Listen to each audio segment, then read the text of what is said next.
చూస్తూ ఉంటాం కదా. ఇలా షుగర్ ఇంక్రీజ్ అవ్వడం వల్ల ఏమవుతుందంటే అది నెమ్మదిగా మిగతా ఒక్కొక్క ఆర్గాన్ని ఎఫెక్ట్ చేస్తూ ఉంటుంది. అది కళ్ళకొచ్చి డయాబెటిక్ రెటినోపతి, కిడ్నీలకు వచ్చి డయాబెటిక్ నెఫ్రోపతి, నరాలకు వచ్చి డయాబెటిక్ న్యూరోపతి, ఇంకా హార్ట్కి సంబంధించిన ప్రాబ్లమ్స్. ఇలా షుగర్ వల్ల మిగతా ఆర్గాన్స్ కూడా డ్యామేజ్ అనేది నెమ్మదిగా స్టార్ట్ అవుతూ ఉంటుంది.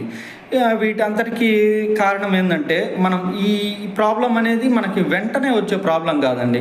ఇప్పుడు దాదాపు మన ఇళ్ళలో పెద్దవాళ్ళు, దాదాపు ఒక 40 ఏళ్ళు దాటిన వాళ్ళు ఇప్పుడు ఏంటంటే షుగర్ అనేది ఎక్కువగా అందరిలో మనం చూస్తూ ఉన్నాము. ఎందువల్ల అంటే దీనికి వన్ ఆఫ్ ద రీజన్ ఏంటంటే ఈ పళ్ళు లేకపోవడం వల్ల ముందు గ్యాస్ ట్రబుల్ రావడం. ఆ గ్యాస్ ట్రబుల్ని కొద్దిగా కొంతమందికి గ్యాస్ ట్రబుల్ అనేది కనపడుతుంది, కొంతమందికి కనపడకుండానే ఈ గ్యాస్ ట్రబుల్ కాకుండా డైరెక్ట్గా ఇన్సులిన్ రెసిస్టెన్స్ అనేది పెరగడం వల్ల ఇలా షుగర్ వ్యాధికి కూడా వచ్చే అవకాశాలు ఉంటాయండి.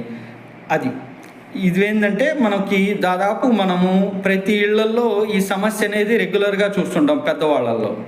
నా ఉద్దేశం ఏంటంటే ఈ పళ్ళు లేకపోవడం వల్ల ఈ సీక్వెన్స్, ఈ గ్యాస్ ట్రబుల్, ఈ షుగరు ఇవన్నీ ఒక సీక్వెన్స్లో వస్తాయి అని, అంటే వన్ ఆఫ్ ద రీజన్ ఉంటుంది అని చెప్పేదానికి నేను ఈ వీడియో చేస్తున్నానండి. Thank you.